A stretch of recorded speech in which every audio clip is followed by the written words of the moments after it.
Good morning from Los Angeles. How is everyone doing? What a week it's been. Actually, it's been almost a nothing burger except today. Good morning. Welcome to Power Hour every Friday, 10 a.m. Pacific, 1 p.m. Eastern. The live audience is growing. Please share and please like if you're here. I'll wait a couple of minutes before I get into the topics. So as far as taking care of some business, let's talk about the channel. The channel is growing, albeit slowly, but it's growing. And that's all I can ask for. The important thing is more of you are showing up, more of you are learning, and more of you are getting correct information. And if you're benefiting from trading ideas, great. The other thing is, again, this is not financial advice. This is not trading advice. You know, everybody does their own thing. We have to put a disclaimer in due to the fact that some of you may follow and it may not turn out well. As you know, I did a live stream on the Fed decision day, which was Wednesday. It was live for a couple hours or more. Answer some questions. Today is a little different, so I'm going to do live streams Monday, Wednesday, Friday for the foreseeable future. 10 a.m. Pacific, 1 p.m. Eastern. It is Fridays is going to be called Power Hour, and Mondays and Wednesdays we'll call it Trading Live with Sergio. However, the channel has gotten to the point that we're able to offer memberships. If you are inclined or interested, please grab yourself one. I think it's $10 for a month. It's really not much. Channel doesn't run on air. What it does is, create some revenue to pay Chris. The important thing is support of the channel so I can continue doing it, which I will either way. But if you do choose to become a member like WeZoom, I appreciate it. The members are going to get at the moment, 2 extra live streams a month, which I'm assuming not all of you are going to become members. So some of you may get the free shows, but then in the member show or members live stream, which is going to be twice a month, I'm going to announce it because it's going to start in October.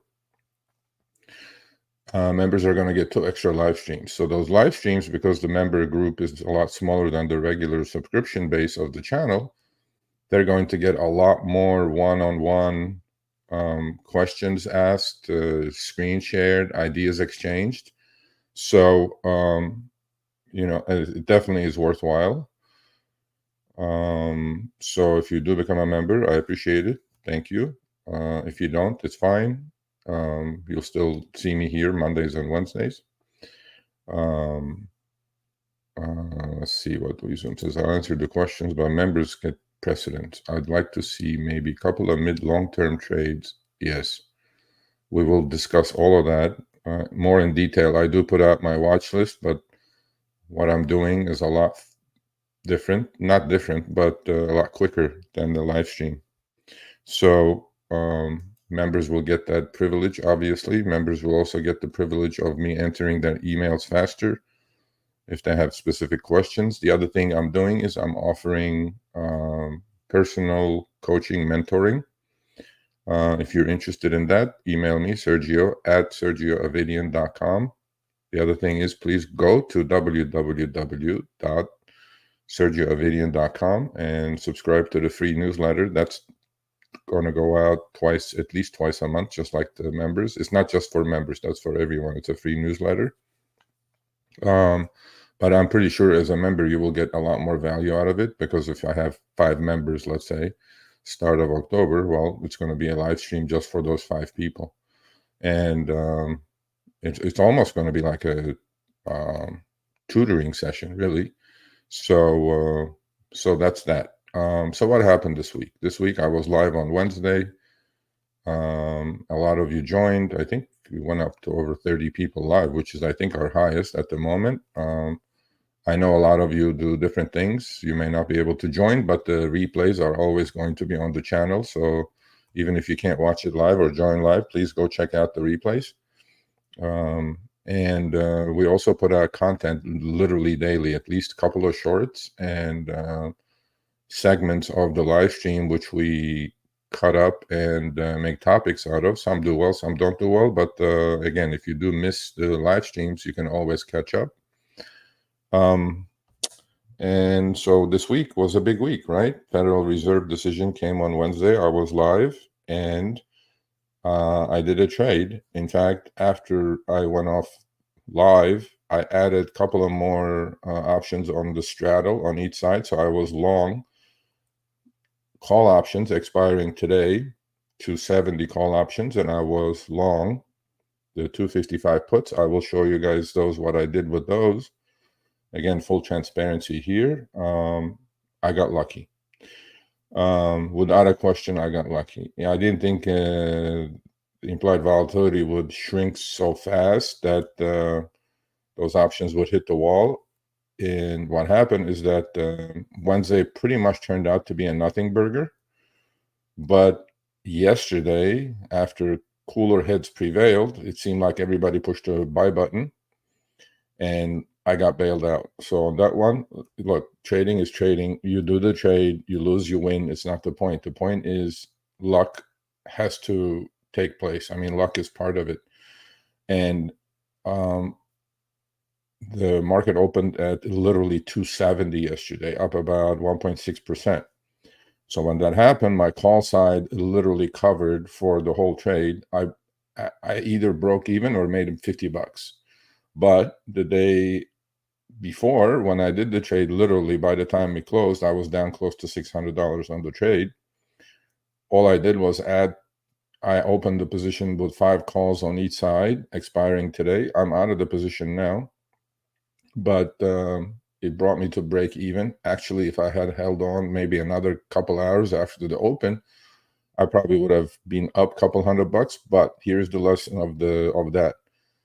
Don't trade because you feel like trading. I actually did that trade just to show you guys what could be done, although I didn't do it because of peer pressure or whatever. But I was willing to risk $1,500.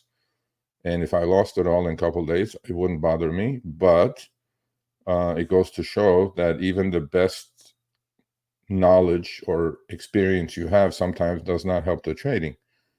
You have to have luck. And if the market had not literally exploded at the open yesterday, when I didn't go live, obviously, but I wouldn't have broken even. So, but again, the lesson is those are the best lessons, best trades that I've done in my career. What are those? You open a position, you go in the hole right away. You go in the hole, and then you're holding on, hoping or praying or whatever that things change. No. You're going to say, well, why didn't you take the loss? Risk management, right? Well, I was willing to let go of the whole 1700 that I put up for the trade. That was from the get-go. That was part of the planning. And when I went down 600, I'm not going to panic. However, if that didn't happen yesterday and gave me a chance to break even or a little bit of a loss, those are the trades that are going to actually make a huge difference at the end of the year when you're looking at your P&L. Because all those 500, 600, 2,000, 3,000 that you won in the hole and then come back up, because your winners are outnumbering the losers anyway. Well, I hope they are. But and if you're allowed the winners to run, exercise a lot more patience with it, then obviously you control your losers to small percentages. At the end of the year, you could be up double of your account. So those are the trades, though, that I remember 30 years going back, always have been the best trades I have made. I didn't become greedy. We have a saying on Wall Street, by the way: bulls make money, bears make money, pigs get slaughtered. Never be a pig, because you will get slaughtered. And more importantly, so I did that trade yesterday. I closed it out with either $50 gain, dollar loss. I don't remember. It's just another trade. It's in the past. It's in history, but I have learned from it. What did I learn from it? I learned from it that the day of the announcement of a Fed decision, most of the time is a nothing burger, and I had shown you guys my option chain, how implied volatility had exploded, anticipating a major move. Well, what happened? I bought premium. The sellers gained. The reason is implied volatility immediately started shrinking, actually crashing after the decision came out. And when that happens, market doesn't have to move. I was hoping or betting that the market will have a 1.5% move either way. Well, that didn't happen, although it happened yesterday and saved my butt. Again, luck is part of it, but then even the best laid plans and most experienced traders do experience these things, so you have to be ready for it. But when it did come back to even, going back to past experiences, remembering that those are the trades that's going to make a big difference at the end of the year, that's what you do. You take your small loss, or break even, a little bit of a gain, because you're in the hole. Being in the hole is financially, mentally, spiritually not a good thing, especially right after you execute the trade, right? Because I'm executing the trade with the reason that I'm going to be immediately up as opposed to in the hole. The trade idea was correct. The market did not give me what it wanted to, why I wanted it to give me the day that I did the trade, or within hours of the trade. What it did, it gave it to me the next day. And I averaged down. I had opening position of 5 calls and 5 puts. I averaged down with 2 additionals. So I had the total of 7. So I averaged down a little bit, which is, although iffy.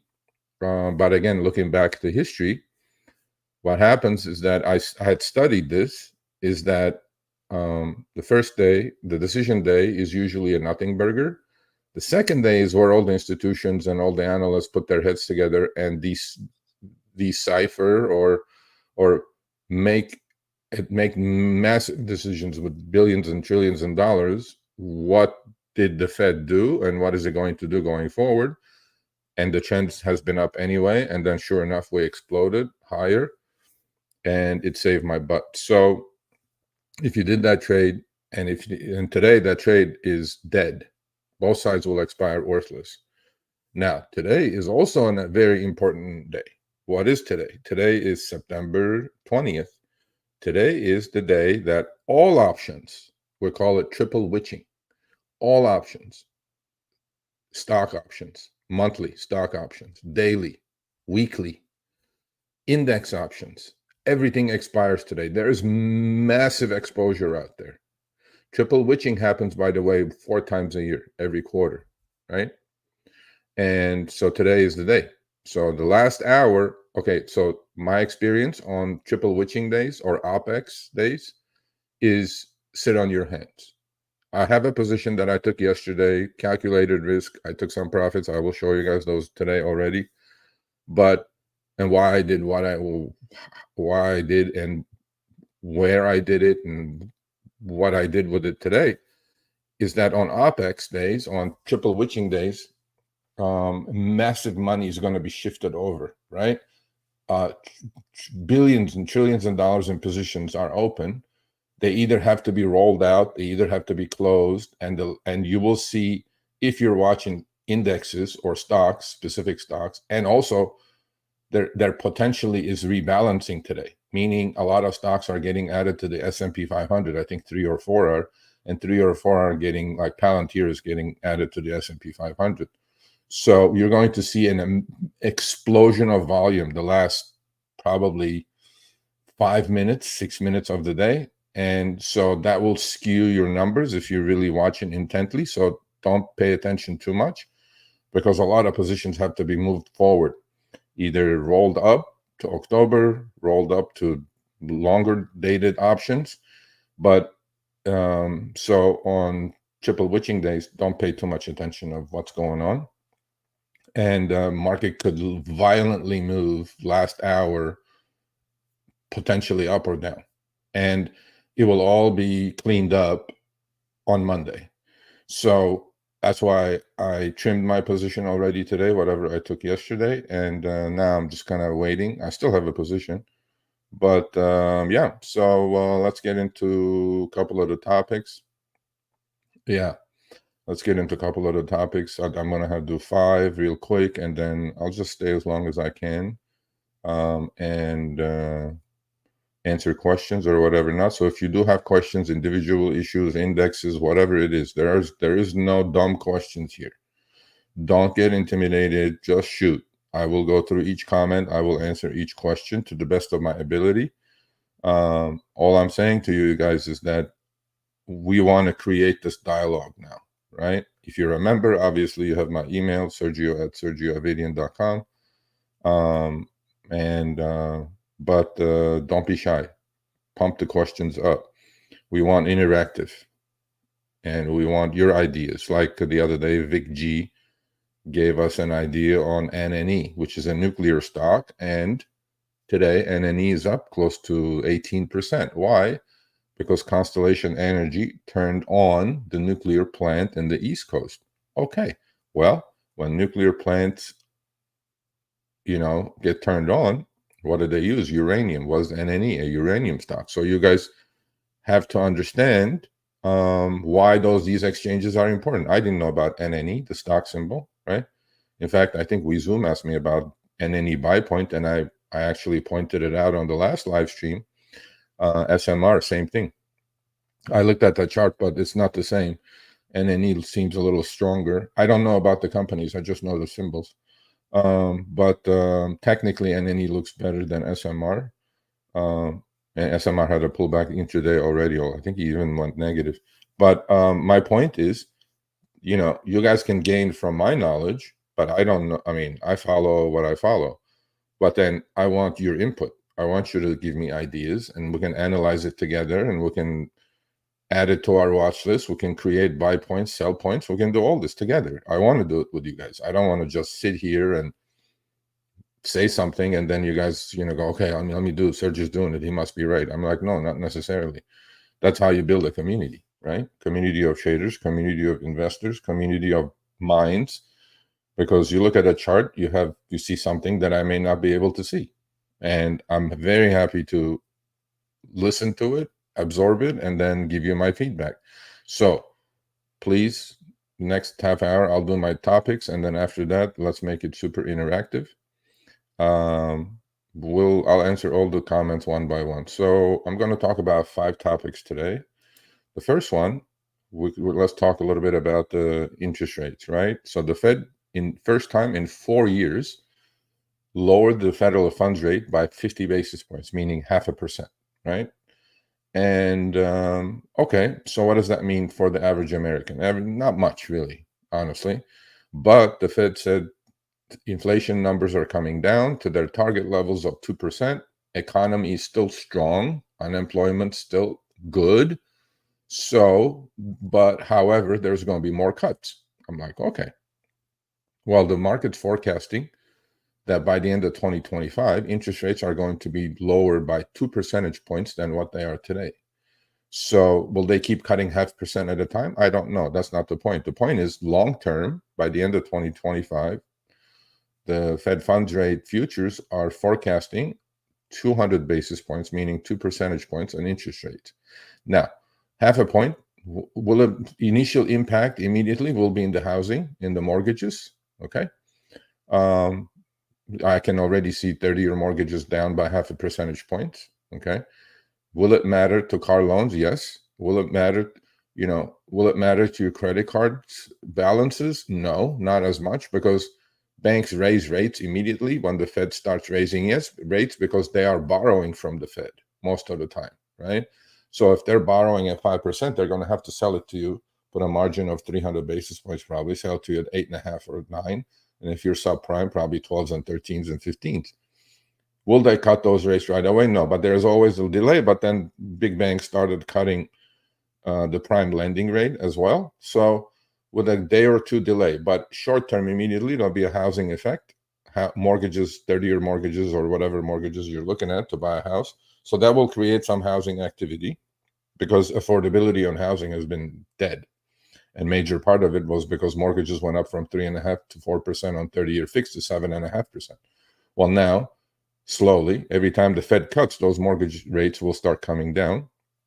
So the forecast is 2 more percentage points. So meaning 30-year mortgages could come down to 5.5% by the end of 2025. And it's a good thing, right? But my point is, why does Fed cut rates? Fed never cuts rates when they don't see trouble in the future or a slowing down economy. However, what Jay Powell said during his news conference after the decision is completely kind of contradicting this. So I saw this tweet, and this is an amazing technical analyst, actually. He's on Twitter, by Sven Henrik. So I'm on Twitter. It's in the show notes. You can go follow me on Twitter. But you can follow these brilliant minds on Twitter as well. And so he's kind of comparing. He always compares. He always looks back in history. Now, does history repeat itself all the time? Sometimes it does. Sometimes it doesn't. But I thought this was valuable info for you guys. So he's comparing what happened in 2007, right before the great financial crisis, to today. Are there a few similarities? Yes. Are there differences? Very much so. But, that's why we have a market. Some people think it's going up. Some people think it's going down, and market gets created, right? Because if everybody was saying market was going up, there's nobody left that says the other side to take the other side. There'll be no sellers left, right?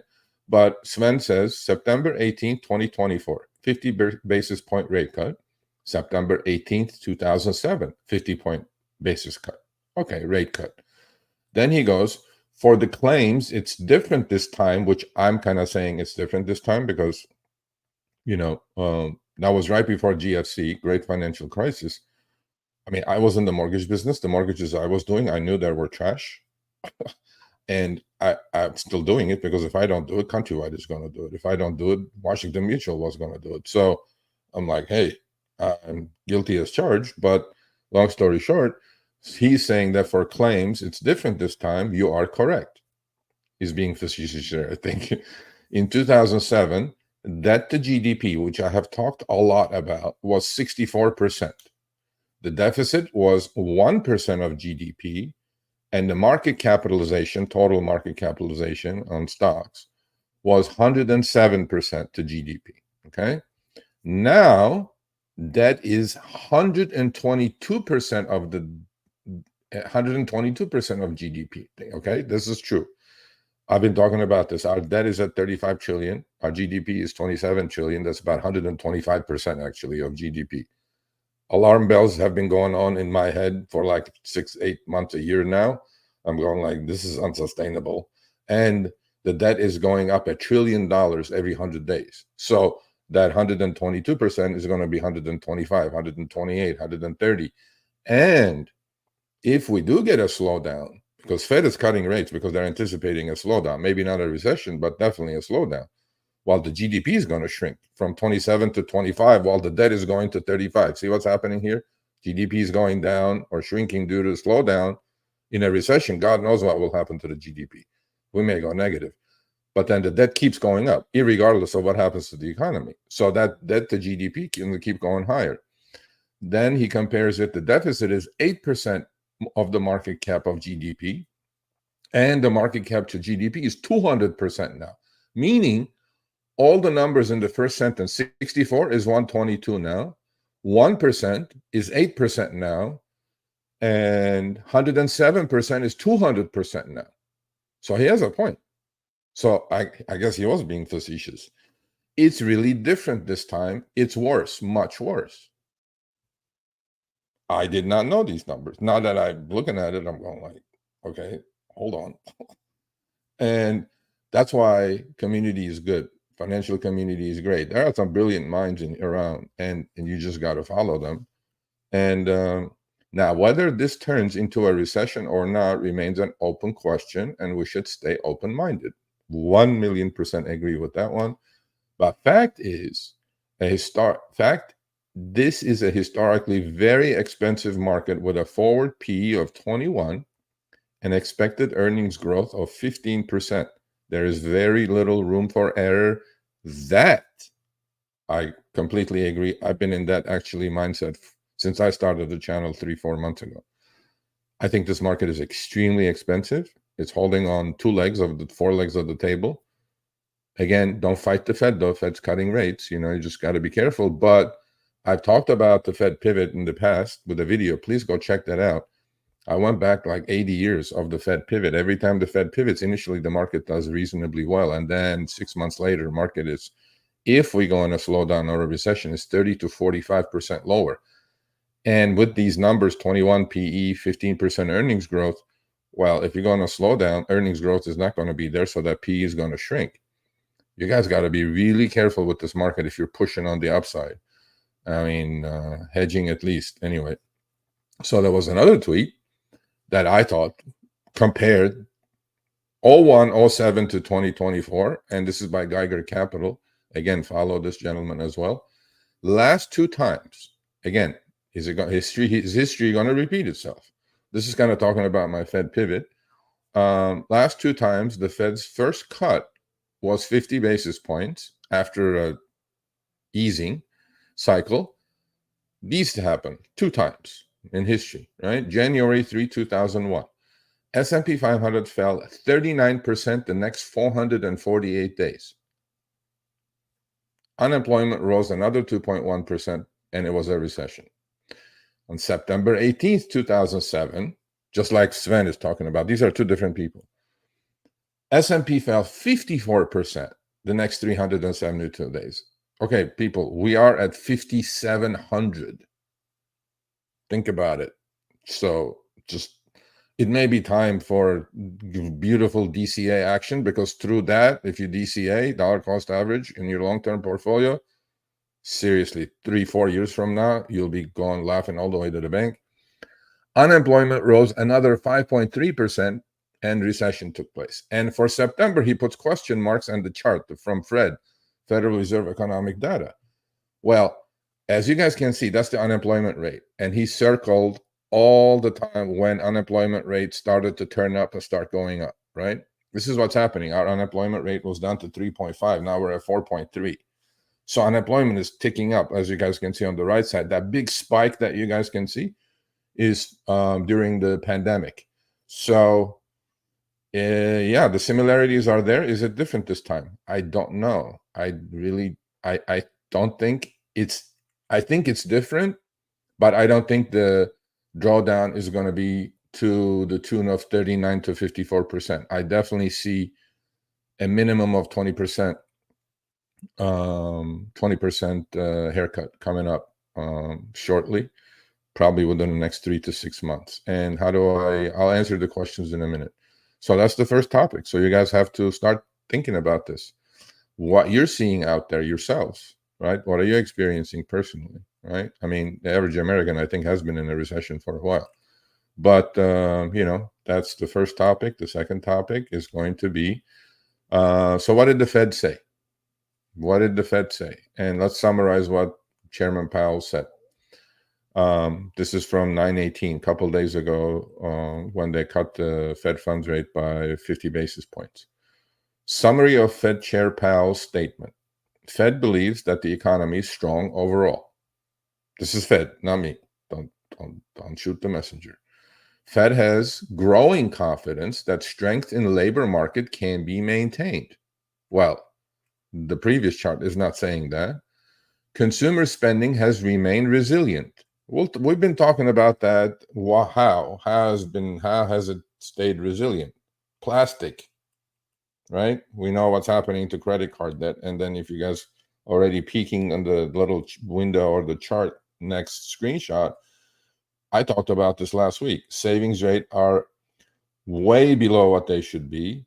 And the CC debt, credit card debt, is through the roof at an all-time high. Sean, thank you. There's his super chat. Thank you, man. Hey, welcome. Hopefully you learned something. By the way, Sean was one of the drivers in the Most Perfect Union video that is gone completely bonkers viral. It's just hit 2.9 million views. Okay. I think it's in their top 2 or 3 videos that they have ever put out. And I'm glad it turned out that way, but we have more plans on that, but we'll talk about that on the other channel. So Fed also says inflation has eased, but remains above the 2% target. Okay. Labor market is now less tight than before the pandemic. And in fact, there was an article this week. He even actually during the press conference said all the illegals coming into this country are adding to the unemployment rate. Like, I'm not going to touch that. You guys can discuss that amongst yourselves. Yeah, labor market is less tight because we have 1.5 million people that just walked over across the border, Mr. Powell, and they're willing to do all the shit that we're not supposed to do, or we're not willing to do for at least free anyway. And number 6 was Fed is moving to a neutral stance, but not on a preset course. Okay, fine. So why is a 50 basis point rate cut needed if the economy is strong? Great question. Now, during the news conference, did anybody ask him that? Of course not. Why would they? Because it's all, hocus pocus, as you guys know. So, and then the Fed said they're going to decide meeting by meeting what to do with interest rates. Fine. That's always what they say. However, they're clearly signaling that inflation is heading to 2%. Is inflation heading to 2%? On the next topic, we're going to talk about that a little bit. What has happened with your auto insurance rates? I don't see 2% there. So time will tell if this is the correct take. Okay. And, there was a response to this tweet by Kobesi Letter, and he put up this chart. I exactly put this chart up last Power Hour, last Friday's Power Hour, which the video is going to come out probably today. Look at that. So in that chart, there is a green spiky line that's on its butt now on the lower right-hand side. Look at the lower right hand, look at the upper right hand. The red line that has been going up and then took a break while the green's line was spiking was during the pandemic. What happened during the pandemic? Government printed $8 trillion, sent it to everybody sitting home. Everybody started paying their debts down. The red line is the total outstanding revolving credit card debt in this country. That's what we do. What we do is we borrow and we spend. So look at that red line. It's going upper right-hand corner through the chart now. That's the revolving credit. And the delinquencies on that credit is through the roof as well now. It's close to up to 9.1% of the total outstanding debt. What is the green line? That spiked during the pandemic. It's the savings. Look where the savings are. So what we did during the pandemic, because government printed the money, sent it to us, we saved. We, in fact, paid our credit cards down. Great. We paid off our mortgages and whatever we did, we did. Now where are we? Literally 2 years after the pandemic, 2.5 years, we have blown all the stack again. We have borrowed more. We have spent more. The U.S. economy, by the way, GDP, gross domestic product, depends 75 to 80% on consumer spending. If you have an economy that depends on consumer spending 80%, you have no manufacturing. And when the economy slows down and people tighten their belts, what happens? You go in a recession. That's why I'm kind of calling for one. But this is a bad picture, and I agree with it completely with that last sentence. Why is a 50 basis point rate cut needed if the economy is strong? As on the first point the Fed made, Fed believes that the economy is strong overall. 50 basis points is a lot. They don't usually cut 50s. They usually cut 25s. So you make up your mind. Are we going in a recession or are we not going in a recession? So next topic I'm going to talk about is something that's hurting me a lot. I'm sure it's hurting all of you in the chat. Okay, so you know how Fed said, okay, go back to that line. See where it says, Fed says inflation has eased but remains above the 2% target. 2%, that's for the year, people. 2% is for the whole year, okay? Because they have a basket that they created that excludes food and energy. I'm going like, who doesn't eat? Who doesn't buy gas? But anyway, so this is, I'm sure we're all experiencing this as drivers or even family driving, forget rideshare or delivery or whatever. So U.S. car insurance costs okay, spiked by 15% in the first half of 2024. Just the first half, 15%. So Fed, why don't you put this in your inflation basket instead of saying, it's just 2%, it's doing fine. Just in 6 months, insurance rates went up. I got my bill from State Farm. We have 3 cars. It's up 40% this year. 40. This is 15. I would take 15. Okay. The average annual car insurance cost, look at this number, for full coverage is up 49% since 2021. So let's take that. We're in 2024. That's 3 years. 49 divided by 3 is about 16% a year. So how does that jibe with the Fed's 2% inflation rate? I'm not sure. Average premiums are set to hit $2,469 in 2024, marking an annual increase of 22%, according to Insurify. I work with Insurify, actually. They're wonderful. In California, me, and most of you here, in California, car insurance rates could rise by more than 50% in 2024. Well, I am at 40 so far, so I only have 10 to go. I was hoping this would be wrong, but probably not. Probably will end up the year at 50%. 50%, people. 50. Am I making 50% more on my paycheck to cover for this? No.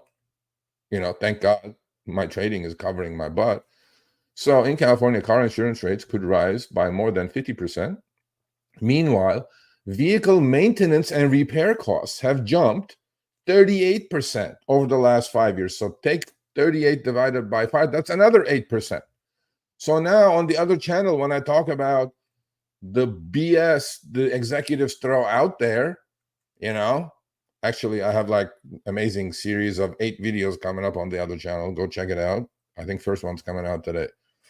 But the point I'm making is, as drivers, okay, there's your insurance cost, which you have to buy. You can't be without it. And there's your maintenance cost. Are you making 38% more than 2019 doing Uber or Lyft? I don't think so. and there's your insurance cost, and horrible. Meanwhile, car ownership has never been more expensive. And here's the chart. Here's what's happening with the cost of full coverage. I mean, we're out of control. Why is that not in the inflation basket? I mean, if you put all that, I'm sure there's a basket that's for this, maintenance and insurance costs. But Fed goes, no, we'll just put all these things that people never use in a basket, and we call it CPI, Consumer Price Index. And I'm like, that's hocus pocus, man. I'm not buying that. So always be a skeptic, always question the government, never trust the government. Government is not doing the right thing. All government is doing this kind of thing is gaslighting you guys. So I'm not saying I'm right. I mean, I'm not extreme, right? But I don't trust the government. I don't trust the word the government says either way, whoever it is, right? So there we go. How are your insurance rates doing? Mine are not good. So next topic. This has been going on Twitter for a while. And Elon, love Elon, has taken definitely the side of Trump. We all know that by now, because every tweet, is supporting Trump. He met with Trump. And Trump said, if he wins, he will put Elon as the government efficiency czar. So we know what Elon did, right? When he bought Twitter for $44 billion, although it's worth only 20 now, let's say. But he's got so many of these billions that I don't think he cares, But the point I'm trying to make is, if Trump chooses Elon, is Elon going to do, as the government efficiency police, is Elon going to do what he did at Twitter? Meaning, you guys seen that picture, I'm sure. He walked into Twitter the first day after the takeover was over with a sink. He let go of like 5,500 coders, which were not doing anything. And is Twitter still running? I'm pretty sure it is. And I mean, I'm on it every day. I know it is. So, but then a couple of people came out this week and said, Elon Musk's ideas about government efficiency are all wrong. All wrong. Political scientists say. Now, we know these political scientists or economists or academics are mostly lefties, right? Left wing. So, but I read the article. I I agree with maybe 25% of it, of this headline anyway, because I think, right, there's something called ZBB. Okay, you guys should go check that out. Zero-based budgeting. If the government, a lot of companies use this, by the way, meaning they look at the revenue coming in and they don't spend more than what's coming in. Well, what are we doing as a government? We know what's coming in, but we just spend 50% more than what's coming in, because we have long-term funded liabilities, we have social services, we have all these things in there, right? It's not just military and education and this and that. Although I do believe there's a lot of froth in there. I do believe there's a lot of fraud in there as well, which could be cut. And I don't think we need millions and millions and millions and millions of federal employees to run this country. Okay, personally speaking. So that's where I think Elon can come and do a Twitter with a sync, get rid of half the federal employees, because I don't think the government needs that many. As far as cutting programs, it's going to be difficult to push that through. And ZBB, though, if you go, it's called zero-based budgeting. Go check it out. Go Google it. I like it. That's how I run my house. I mean, if I didn't do ZBB, I will be in that credit card group that's going through the roof, right? Continuing with this, they said Elon Musk is on a mission to make the U.S. government more efficient. Now, this is under the premise that Trump is going to win, and this is under the premise that Trump is going to keep his word and give Elon the baton, saying, cut. And, as you guys know, it doesn't work like that. We have the House, we have the executive branch, but then executive branch can't do anything without the House approving it. So we have a long way to go in this. But I thought it would be an interesting topic to discuss maybe here and at your dinner tables. I think these are the topics, by the way, that you guys should be discussing at the dinner table with your friends at get-togethers, water coolers on Monday. Yeah, go discuss your football or whatever. But this is also super important. So Elon is saying he's going to he's going to go for deregulation. I'm not a huge fan of that, but let's go with that. And decrease spending in public appearances as he courts a role in potential second Trump administration. The billionaire evangelized about efficiency during a live appearance at the All In podcast, which I have watched. Please go watch it. It's on YouTube, All In podcast, in LA on Monday, suggesting he would draw on his business acumen to slash federal spending if chosen at the head of Trump's would-be government efficiency commission. So if I actually tweeted out yesterday and tagged Elon and Trump saying, are you going to use ZBB? Because I think they should. However, ZBB uses a lot by a lot of corporations. Can a government be run as a corporation, though? I'm not sure. We have we're a federalist society. I mean, we have a lot of things in there that the government is necessary. Don't get me wrong. Not everybody is as fortunate as we are. So, government needs to help the people.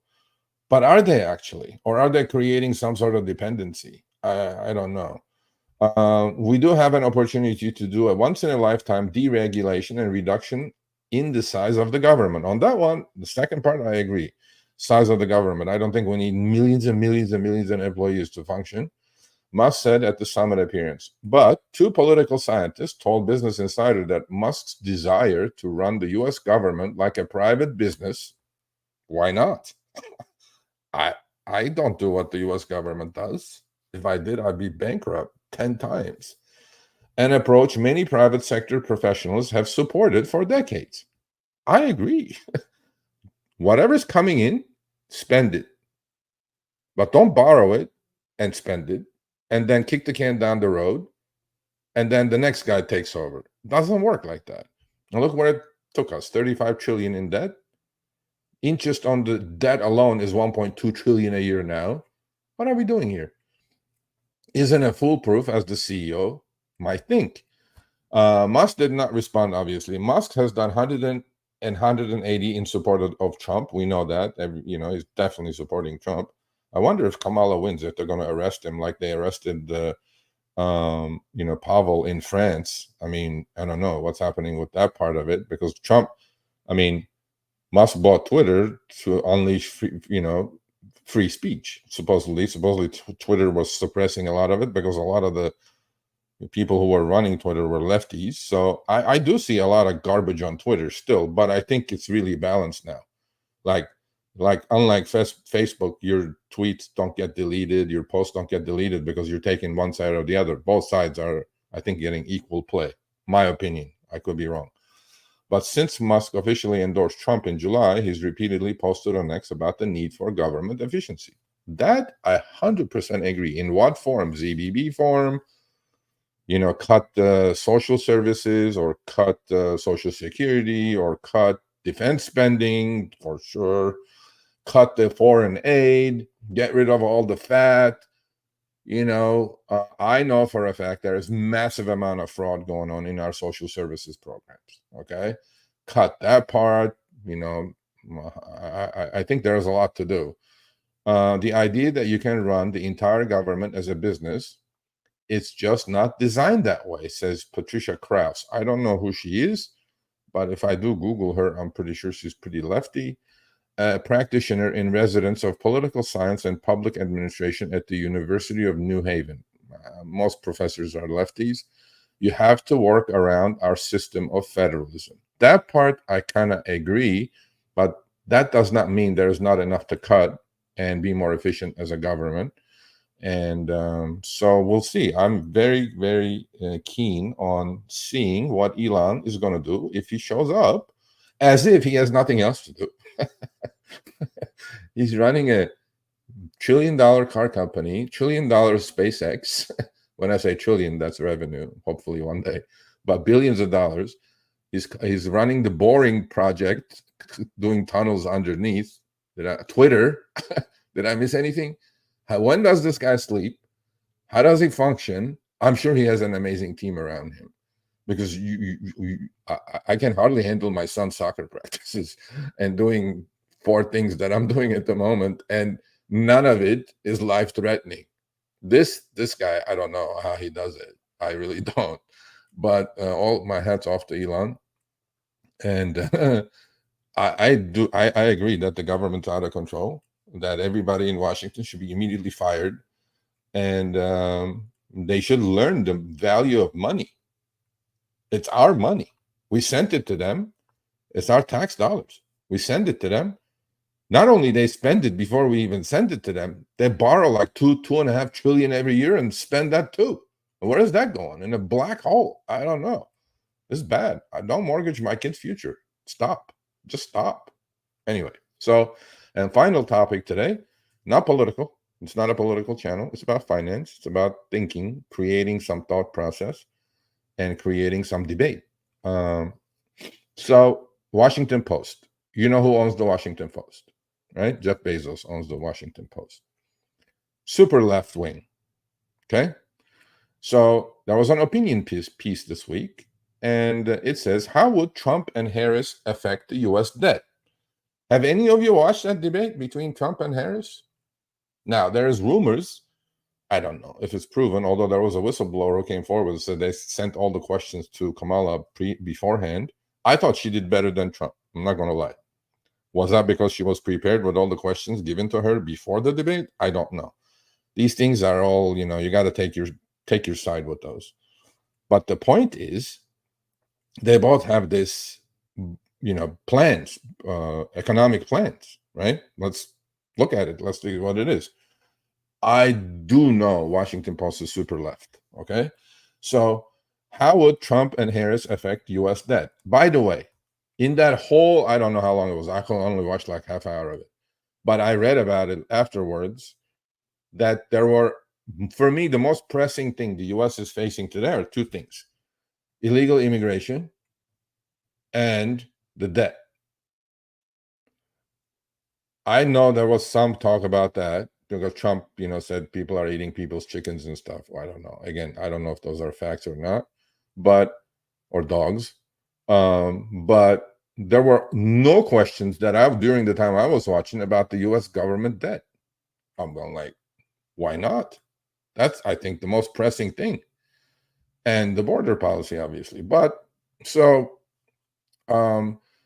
at this week's debate, the deficit was there you go. Even the lefties are saying that. At this week's debate, the deficit was referenced just twice. Why? That's unfortunate. I agree with the Washington Post. First time in a long time. That's unfortunate because the issue is pressing. No, kidding. Go check my power hours going back from the start of the channel. I've been talking about the deficit, mortgaging my kids' future for 4 months now. And I'm going to do it until I'm blue in the face. The national debt is on an unsustainable path. Holy crap, Washington Post, we agree again. Federal debt relative to gross domestic product is on track to surpass its post-World War II record by 2027. So when you're in the World War, what you do, right? You go into massive debt to win the war. You produce weapons and you need to win the war. Otherwise, dead. So, yeah, we're at 125% now. So if we get in a slowdown, GDP slows down a tad from 27 to, let's say, only 10%, let's say, to 25 trillion. And debt is going up a trillion every 100 days. Yeah, we're going to be like 150% of GDP. Now, there is a couple of countries in the world that are worse than us, actually. Japan is, I think, running about 240% of GDP, debt to GDP. I'm like, I don't know about that. But we are the world, so let's go with that. 150% debt to GDP is not a good thing. It won't stop there. The country will almost certainly need more government investment. Now we're starting to disagree. In the years ahead because of national security concerns. What? See, we're started spinning already. Post. I like the first paragraph. We agreed. Now we're gonna go diverge. An aging population, existential threat posed by See, okay, that sentence took me right back to Washington Post lefties. Aging population is true. That's actually why I told my daughter to get into medicine or biotech, because, including myself, in the next 10 years, 70 million baby boomers are retiring in this country. So Social Security hopefully is there for me when I retire. Obviously Medicare, right? I mean, all these things, we paid into it. I want my money back. If you're young, you're not going to get anything. So you keep paying for the old farts. But one out of the three there, I'm agreeing. National security. What about national security concerns? Well, if you're not interested in national security concerns, you shouldn't let in 1.5 million people without checking who they are. How about that? What if there's like a few hundred terrorists walked in and they're about to blow some shit up? I don't know. I would just start there. Climate change, it's a topic that I have absolutely no interest in. But if you guys are interested, go for it. Don't ask me. I have no opinion. But the aging population, definitely. So if Elon comes and cuts my Social Security, Elon, I will hate you. Don't do it. And so, as left as they are, they put up the two spreadsheets, let's say, of what will happen under Kamala and under Trump to our $35 trillion deficit. All right. Trump would add, see, this is when they take their lefty hat on and put it back on. Trump would add at least $4.5 trillion to the deficit if he's elected. Harris has a clear plan to be fiscally responsible. I think Harris and Biden have been in the White House and for what now, almost 4 years. What has happened to the deficit in the last 4 years? Has it gone down or has it gone up? Yeah, it's gone up by about $3.5 trillion. So I don't know, Washington Post. I need to debate you on this. So if you ever watch this, whoever wrote that article, come on down. We'll debate it. So Trump policy says extend Trump tax cuts. It will add $4.6 trillion to the deficit. All right. Reduce corporate tax rate to 15% for some firms. It will add, let's say, 0.2 to 0.6 trillion to the deficit. These are all adds. No tax on tips. It will add, zero. So 15 on triple. That's about in the billions. No big deal. No tax on Social Security benefits. It will add 1.6 trillion. I think a lot of the Social Security beneficiaries would like that. 1.6 trillion to that. And the tariffs that he's going to put on, that he's saying he's going to put on, will reduce that by 2 trillion. But in net, if Trump is elected, next 4 years is going to add 4.5 trillion to 5 trillion into the US deficit. Well, we're going there anyway. We're adding a trillion every 100 days, Washington Post, with or without Trump. Am I wrong?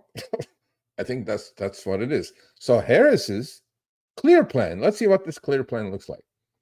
Extend the Trump tax cuts for taxpayers earning below 400,000.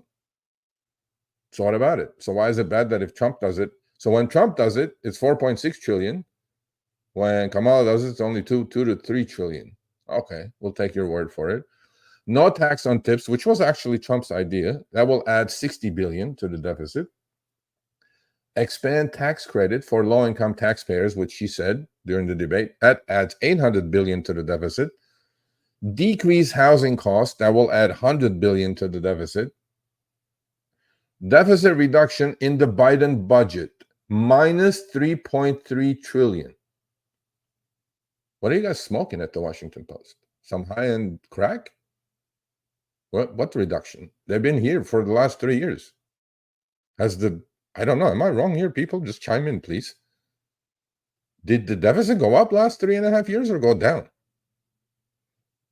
I don't know. I think it went up a lot by at least 3.3 trillion. So here in this little spreadsheet or whatever, they're giving her credit for 3.3 trillion reduction of the deficit and lower capital gains rate than Biden, 50 billion. So in total, her deficit impact could be between negative 290 to 710 billion positive, meaning reduction of the deficit because of that one line item that they gave her, saying that this deficit reduction in the Biden budget.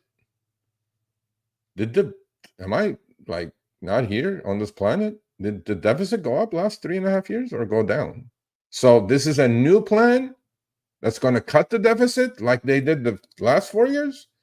Okay, Washington Post, you're back in my doghouse. Not buying any of this. I think, in my opinion, both sides are going to add to the deficit. Deficit is structural. It's not going to change until we don't spend or cut spending. Where we cut, I don't know. Here's the bottom line. We're taking in tax receipts a lot less than what we're spending. Stop spending. Cut spending. Done. Finish. ZBB, zero-based budget. Things will be okay. Now, will 35 go to zero ever? I don't think it will ever happen in my lifetime and most of your lifetimes and my kids' lifetime, because we love spending money we don't have. We do it in our household budgets. You guys see the credit card debt going through the roof. We do exactly what the federal government does. Stop it. Stop the madness. If you're doing it in your own home, if you're buying food or groceries with credit cards, don't do any of that stuff. I know you can't go hungry, but don't. So this is a little, I'm not buying this, but we'll see. But I think both sides, if they do show up, which I'm sure one side is going to show up, we know that's the certainty. Both sides will add to the deficit. I don't think anything is going to change unless somebody's serious about cutting spending. If you don't cut spending, deficit's not going to change. In fact, it's going to go up 100. Every 100 days it's going to go up a trillion. So done with the topics. Let's answer some questions or comments, and then I'll go to my charts, my watch list, my P&L, where the market is at. All right, Techie B James, we Zoom, morning. MACD says, oi, back to you. You never lose until you sell. No, that's you can lose. That's in the form of a stock. When you're trading options, you have limited time, so you have to be right in direction and duration. We Zoom, her today is quad witching. Okay, yeah, I may be actually.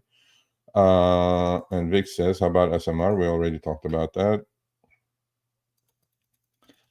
FSLR has definitely pulled back. I will talk about that when I go to it. Craig Bettel, thank you for being a member. How are you making money on both sides? Well, puts, calls, shorting, going long. Pretty simple, really. I did not know this, says WeZoom. See that little thing, by the way, he has? That's the channel member logo. So at the start, you may have missed it. And so we're open to memberships. So please go grab yourself one. I will do, starting October, I will do 2 members only live streams, which will be a lot more on one-on-one basis and a lot more educational, a lot more maybe like a tutorial basically. I did not know this. You are able to purchase and sell QQQ, SPY, IWM, and many other ETF options. Yes, you can. Options, yes. Vic G says, Fed said, don't worry, be happy. Exactly. That's what Vic says. I showed this already. Thank you, Sean. Much appreciated. Love it. Yes, I love it. 3 million views.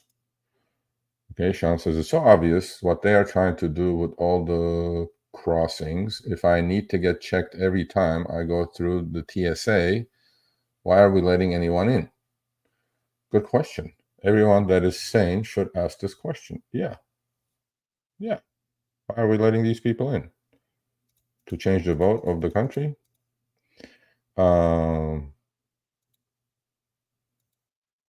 Okay. Ooh, insurance?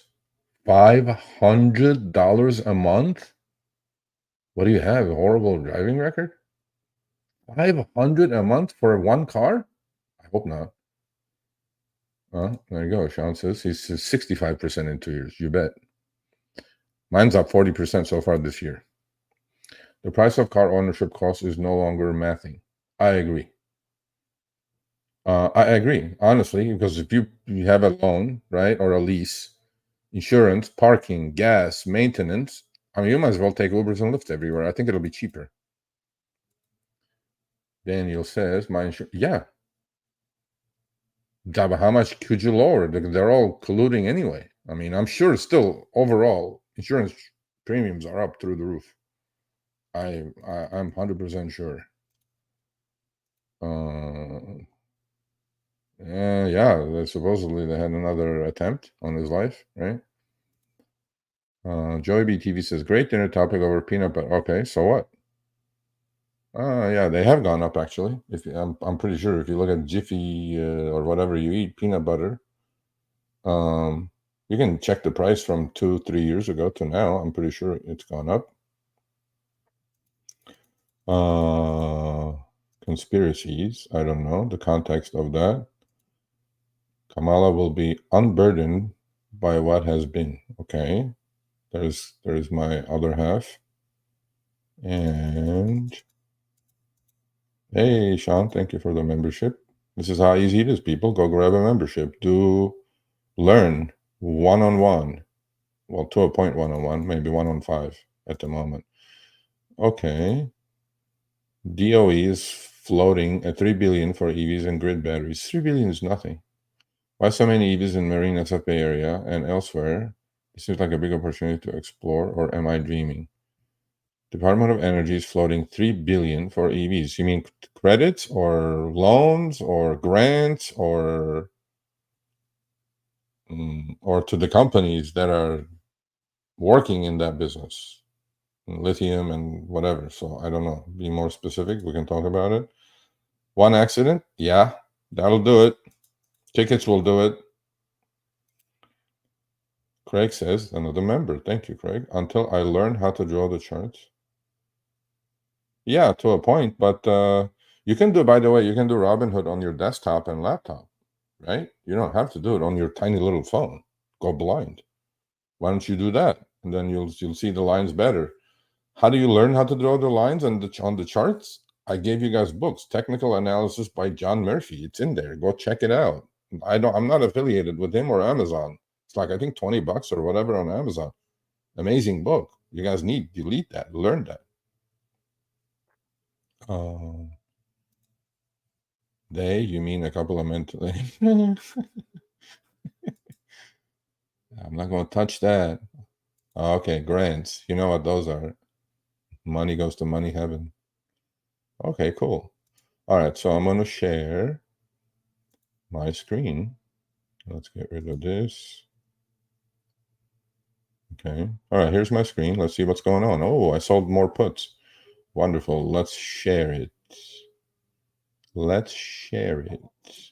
You guys can see the screen, I'm assuming. Actually, I have one for sale. So I got ridiculously lucky on the trade I put on while I was live on the Fed meeting. I got out with either $50 loss or break even yesterday. Super lucky. But I'm going to show you my current positions and what I've done so far. Actually, I'll start with a 2-minute chart of the S&P. And this is the 2-minute chart of the S&P 500. So this is what has happened today so far. All right. This is a daily chart, and yesterday's move absolutely saved my butt. So break evens are great trades. So here's the S&P, right? Open week today. It's kind of going sideways last 2 days. Yesterday, it absolutely gapped up, went nuts, went sideways right about here, actually. That straddle would have been reasonably profitable, but I was like, when I got back to break even or down a little bit, I said, that's enough of that. So I am, as I said, I have a negative bias, but that doesn't mean that market cannot go up. It can go up. It can make me wrong, but I always have a trade set up for that. As you guys can see on the left side, I have 2 tabs. It shows my positions. One is green, one is red. So I'm going to explain that to you guys in a second. So let me go to my monitor and let me show you guys what I have at the moment. So yesterday I took a position, and as you guys, I'm going to highlight it with the orange highlight. You guys can see. I scale in, and I scale out. When the market was going nuts, I was scaling in.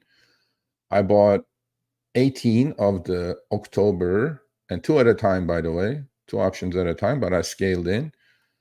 I bought 18 October 18th, next month's expiration, $570 calls. So the index was about 571, 572 when I bought those. And average price, as you guys can see right here on the cost column, $7.50. So you guys are going to say, Sergio, I don't have that kind of money. Okay, don't do it with 18. Do it with 1. Okay. So 7.5 times 18, I don't know, it's close to 15K, 14K, something like that. So when I do open a position, I'm not going to put on more than probably 15% of my portfolio in a position. And I reach my limit at $18 limit. So, but now you guys can see it says 11, right? Why? Well, this morning when before the live stream, when the S&P 500 took a quick little dump to 565, those options got up to 8.5, 9. So my cost on 18 of them is 7.5. In fact, I think Vic or somebody said, oh, you're going to buy them cheaper. Why are you buying them now? And then he was like, yeah, I guess you know what you're doing. Yeah, Vic, how about that? And so I'm going to go back to that screen and show you guys. So my average cost is 750, 750.22. So 750, let's say. But the negative one that you guys can see right here in this highlighted column was also 18. And here are all the transactions that I've done on these puts so far. So what did I do when I bought those puts? 1 day expiration, which they expired today. As soon as I bought the puts, I went and sold. It's called a calendar spread. I went and sold today's expiration 560 puts against that. That's how you create a calendar spread. Calendar spread means you're long 1 month and you're short the other month. You're short the closer dated month because implied volatility is super high on those. So basically the trade worked out this way. My cost on 18 options was $7.50. That's the purchase. That's how much premium I put out there.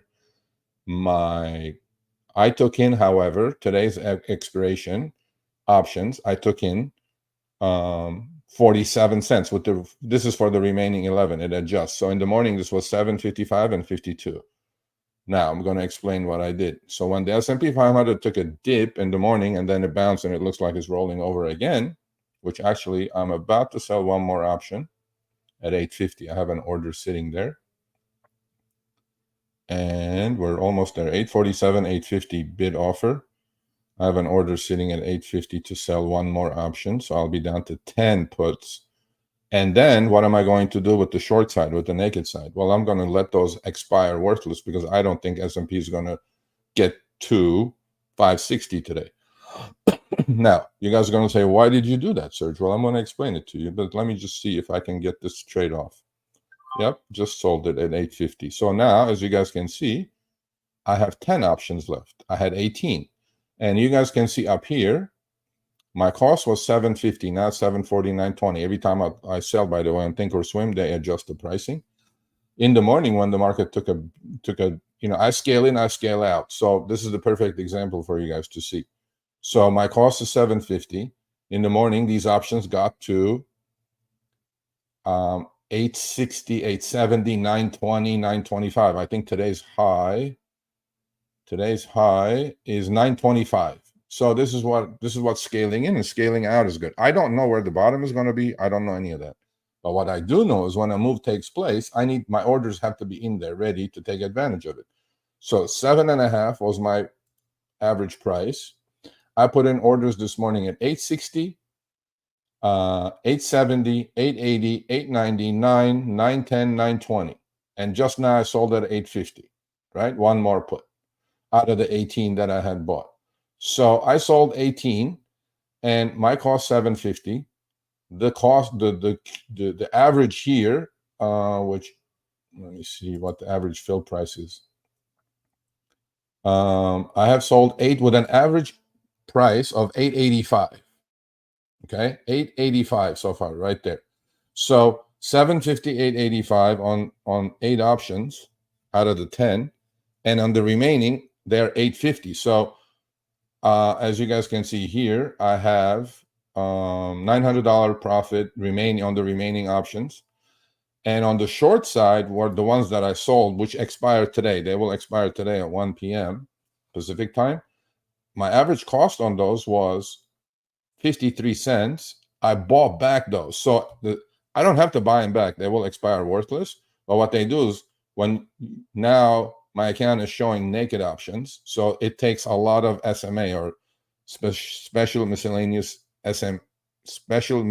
account equity for those to be kept naked by themselves. Now, but those options that I sold to somebody were at 50 cents. Now they're down to 2 cents. So this is the power of knowing what the heck is going on, knowing what you're doing. So when I put this trade on, I said, yeah, I expect a little bit of a move down. So let me go buy the Octobers, which I can hold on, which I am going to hold on. And I'm going to explain to you guys what I'm going to lower my cost. Because when I bought the options with a total cost of $7.50 on 18 puts for October 18th, 570 puts, I went and sold premium against them that expired today. Now, 570 to 560.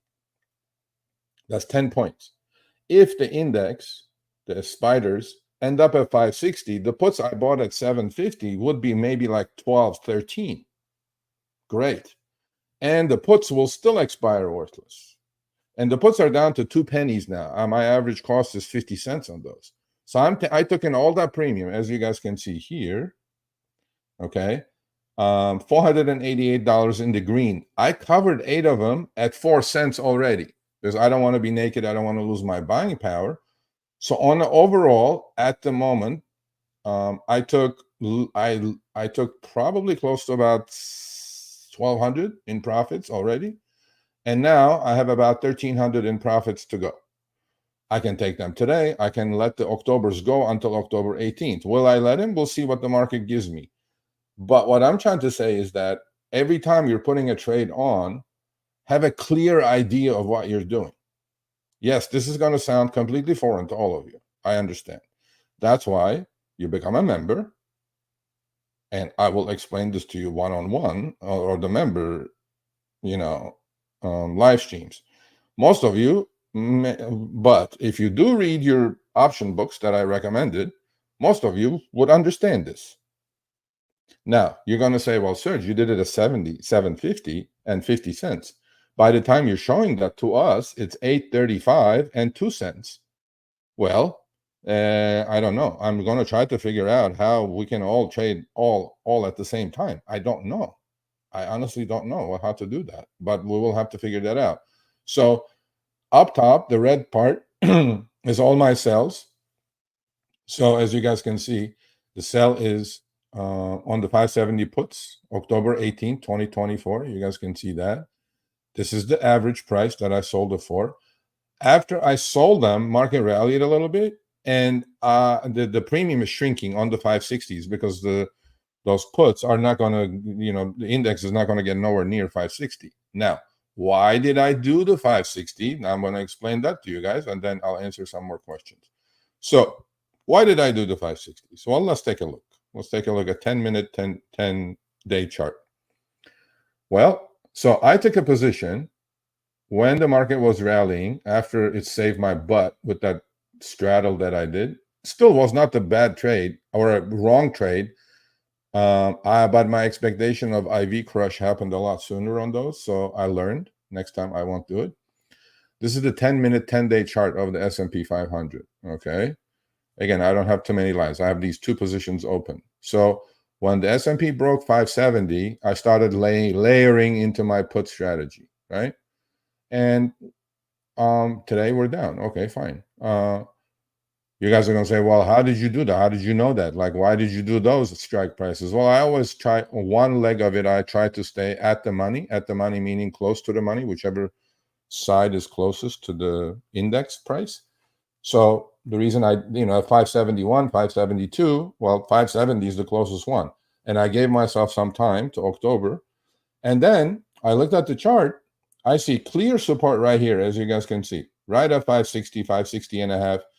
In fact, for the last, I don't know how many days, there has been a dark pool, massive buy orders sitting here.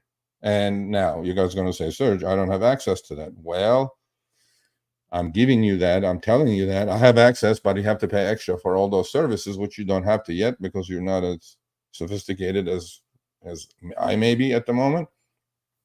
So when a dark pool is sitting there, it's really difficult to crack those levels. There's billions of dollars of orders are sitting there, buy orders on the spiders. Well, so I go, okay, if there's a dark pool supporting the market at 560, I can easily sell 2-day, couple day out 560 puts against my original position. So my purchase price on 18 puts on average scaled in was 7.5. My sale price was 50 cents. Even if I did not take profits today and sell it, okay, leave the position alone. 7.5 was my premium that I laid out. 50 cents was what I took in. Well, at the end of today, when those options expire worthless, the 560 options, my cost is only going to be 7. So what am I going to do? Okay, now I can turn around and sell.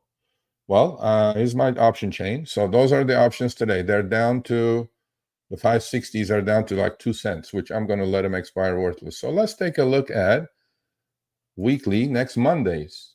So now I can go sell 561s against that 750 original price. But now it's 7 because I took in money. I lowered my average. I will not do those. I'll go a couple days out to September 24th. September 24th. All right, that makes more sense. Those are about 52 cents. Okay, that makes sense. So for next Tuesday, for a couple more days, I will sell these puts against my long puts. Again, this is a calendar spread. It's a debit spread, but I keep lowering my cost. I have until October 18th on the long side. And these, if I sell these every couple of days, taking 50 cents, 50 cents, 50 cents, I have two choices. If the market pulls back, my long puts are going to go up by 30, 40, 50% as they are. And I'm not worried about these because I have I'm covered with the long puts, long dated and higher strike puts. So I hope I was able to reasonably explain it to you guys what my position is. That's my only position. And let's go back to the position. So as of this second, those puts that my cost 749, they're 842, up 917 on those and up about 500 on the puts. And the puts, definitely, I'm going to allow them to expire worthless. What's the point of buying them back? There's no reason to buy them back. And I may sell more of these puts if we get up to the 9 levels. So market really has to pull back for that to happen. So they're about 850. But if it happens during the call, I will definitely sell some more. And so it was a good week overall, actually. Not as good as last week. Last week was phenomenal. This week, yeah, it's just fine.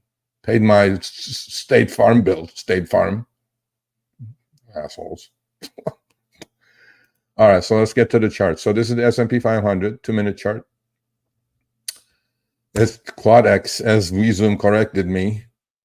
Weird stuff is going to happen here at the end of the day. So I'm going like, okay, whatever. These are the triple Qs. Okay, let's look at the daily charts. So the other thing I want to talk about a minute, because I told them I'm going to give them, I actually didn't tell them. I'm going to tell them after the show. I talked to this gentleman from Canada, and he, we hooked up on Twitter, actually. He found me on Twitter, followed me, DM'd me, and I DM'd him back, and, and then he's on actually After Hours, that little app, right?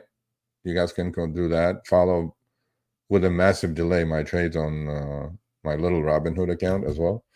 So he found me there, actually, and then he goes, well, you're a veteran. I'm like, yeah, okay. And a young guy, I don't know, I think he's 32, 36, whatever, something like that. Brilliant guy, brilliant. And he says, Serge, why don't you come join our Discord? I'm going like, no, man, I'm fine with what I'm doing. So, I'm an old dog, much willing to learn new tricks, for sure. So I joined their Discord Monday. Man, let me tell you something.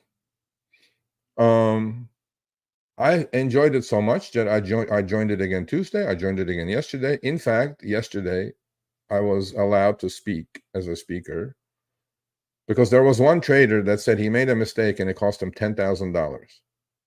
And I just wanted to hold his hand and tell him, look, we all make these mistakes. And I commended him for coming forward and talking about losses, because life is definitely going to be about losses and gains when you become a trader.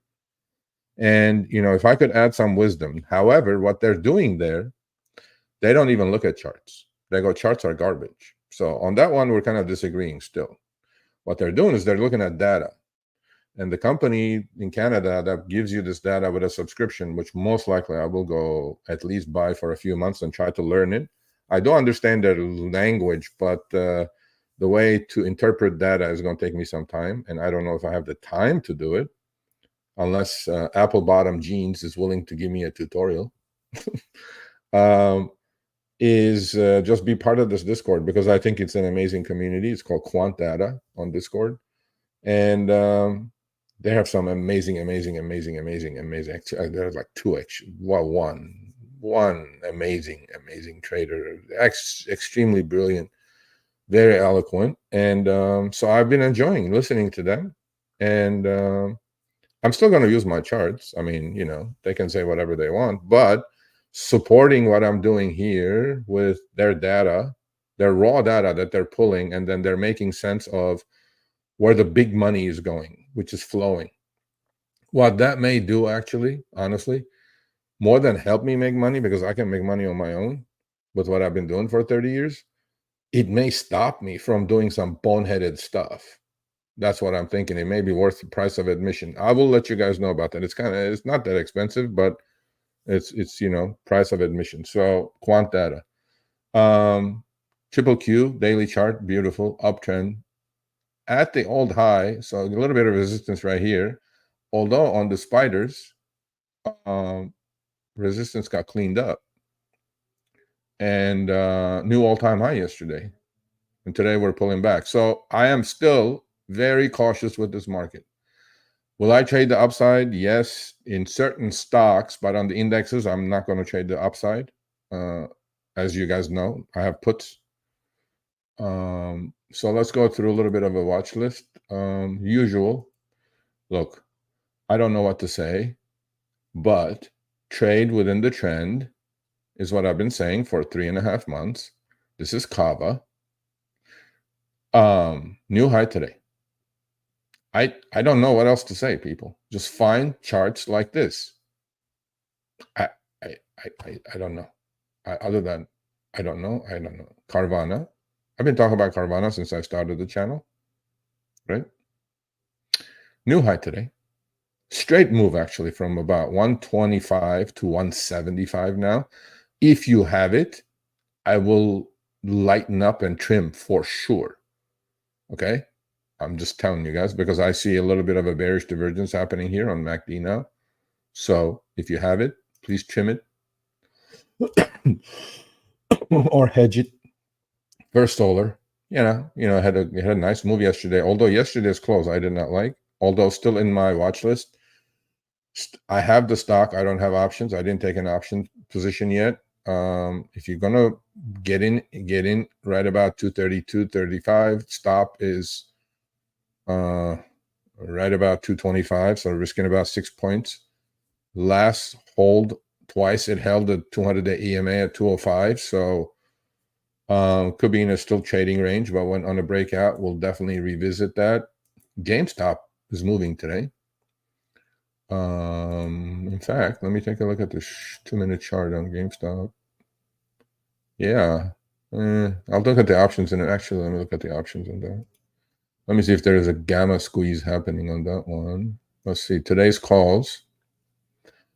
Yeah. They tried to squeeze it.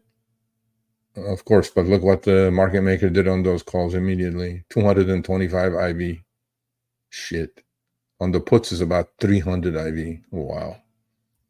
It may make it so expensive to play. So you go out further if you're going to play. You want to pay to play, but then this is ridiculous pay to play. Yeah, look at these short-term today's expiration 20s, 20 and a half, 21s, 21 and a half, 22s. 25,000 trades of the 20s, 14,000 traded, 20 and a half with a 5,000 open interest, 30,000 traded of the 21s with a 12,000 open interest, 17,000 over 3, 31,000 over 7. Yep, these short term. When this comes, so what happens? I talked about this squeeze called the gamma squeeze. What happens? All these gamblers come in and buy these short term daily expiration calls. Well, what does the market maker need to do? Market maker is the ones that's selling it to because it's more than the open interest. So what do? They come buy the underlying equity. That's why the stock goes up. So when you see this kind of thing happening, but then what the other thing they do is they adjust the implied volatility. I bet you in the morning it wasn't 300. So, market makers are no dummies. And, they will make money eventually. And they always hedge. They never go naked. They never take a side. Market maker's job is to make a market. It's not to gamble like these degenerates here. So most of these calls will expire worthless because stock is 21.38. So if you go buy now, today, right now, for today's expiration, we'll have an hour and a half to go, like 22 calls, which is 65 cents out of the money. You're going to pay 10 cents for it. Well, that 10 cents is going to go to zero, or if the stock ends up at 23, it could be $3. As you guys may see, the lows and highs in these calls, in the zero DTEs. Look at these lows, okay? Let's look at this. This is incredible, right? Okay, so the $20 call, stock was under 20 in the morning. So the $20 calls in the morning were 7 cents. They reached a high of $1.55. Think about it. 7 cents to $1.55. What is that? That's complete pure gambling, right? So I'll give you in dollar numbers. 7 cents. Let's say you bought 10 of those calls. That cost you $70. And at some point, if you sold a high, which you're not gonna, it was worth $1,500. $70 went to $1,500. 200x. No, 20x, 200. I don't know. 20x. Sorry. The other ones were 2 cents in the morning, went to 74 cents. Let me look at October's. Let's stop the gambling stupidity here. Let's see if there is any activity. Yeah, there is reasonable activity, but nothing like the short-dated options. And at least the implied volatility is reasonable. It's 68 to 70. It's higher than average, but reasonable.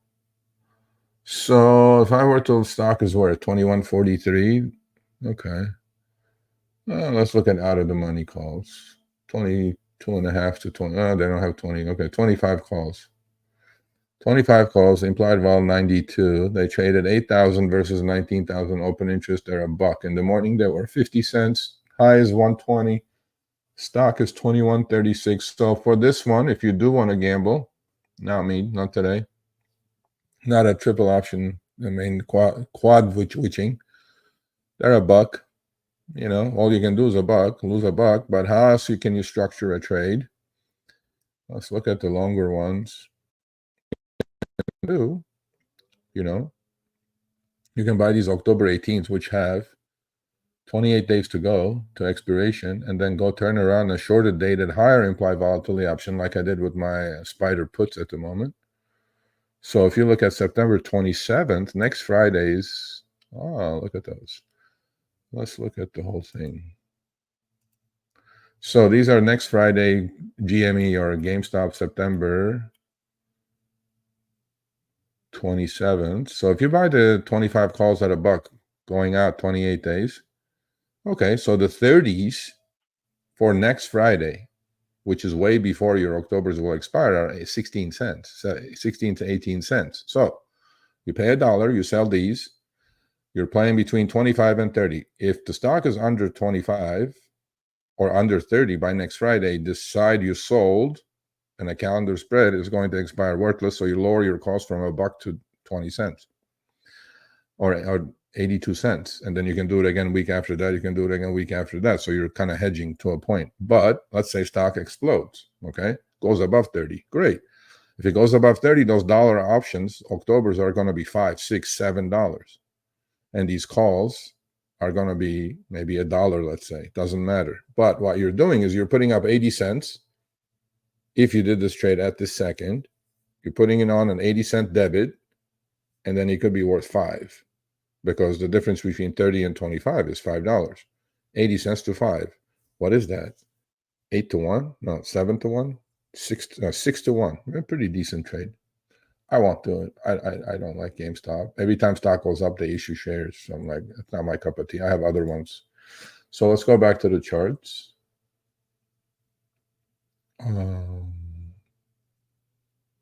Let's go back to the charts. Okay, so this is GME. One of my favorites, as you know, Affirm. I will lighten up if you followed me. Please lighten up. Please lighten up. We bought it about 35-ish, 35, 37 range. Wonderful run yesterday. Actually, I lightened up quite a bit on my issues. I don't have options on the stock. Hit about 48. That's like a 10-point trade. So please lighten up if you did follow me. Same thing on Upstart. If you followed me, please lighten up. Actually, lighten up on everything. We bought this one about 32. I bought options and issues, shares. I sold the options within 3 days, but then the shares I held on. And they had offered a convertible bond, and they gave you a second crack at it at 32.5. It's about 39.5. Hit about 41.5 yesterday. Please lighten up. Please lighten up on everything if you followed me. First Solar I talked about. Let's talk about NNE Nanonuclear. This was Vic G stock that he alerted me on. In fact, it was about 16. I said, yeah, we'll pull back to 10.5. And I think it was WeZoom, right? WeZoom said, it's 10.5. You're buying it? I go, no, I had forgotten about it, to be honestly. What I do is, like, when somebody tells me something, I give it a week or two or a month just to see the pattern of trading. I want to get comfortable with it. Wonderful day up today. If you did do it, WeZoom, great, congrats. I mean, there's news. There's catalyst today. I like it. You know, I mean, would I buy it here? Yeah, maybe starting position, and then if it pulls back, yeah, it's a decent chart. It's kind of going sideways, kind of breaking out today. But what else? Oh, he said SMR. Yeah, SMR is the same thing. I'd rather go with NNE. NVIDIA, still sideways is really, interesting, the stock, right? Well, insiders are selling hand over fist, by the way, including the CEO. Honest low of the day, almost. Kind of building like a little bull flag here. I'm not buying it though. But this pattern that you guys see here, if you draw your lines correctly, will resolve in some massive move up or down. And there's nothing to do here at the moment, so I'm on the sidelines on that one. Tesla had a nice day yesterday. Down a little today. So Tesla's breaking out. It's above its resistance at 235, down to 237 today. So what happens? Old resistance becomes support. Yeah, if you want to get involved in Tesla, get involved. There's a gap close, which closed yesterday almost. I like Tesla. It's a good looking chart. And so if you get in at 235-ish, you're stopping out about 220. So looks good. It looks like actually, what pattern does this remind you guys of? Have you read your books? How many of you read that technical trading book? I'm drawing. Here is a cup. You guys read that book? And here's a handle. Okay, cup and a handle. Important pattern. What else? We talked about that. Let's look at Apple. Apple's, back at almost swing high at 233.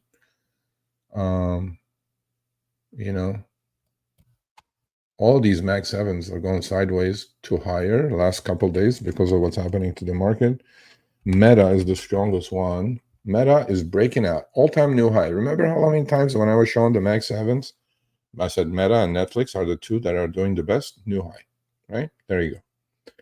And that's called underperformance and outperformance. And the other one was Netflix. Almost at it. Oh, yeah, it hit a new high yesterday, right? So you guys need to find these outperforming, underperforming stocks. One of my favorites was Sleep Number. Okay. All right. I'm interested. Definitely interested.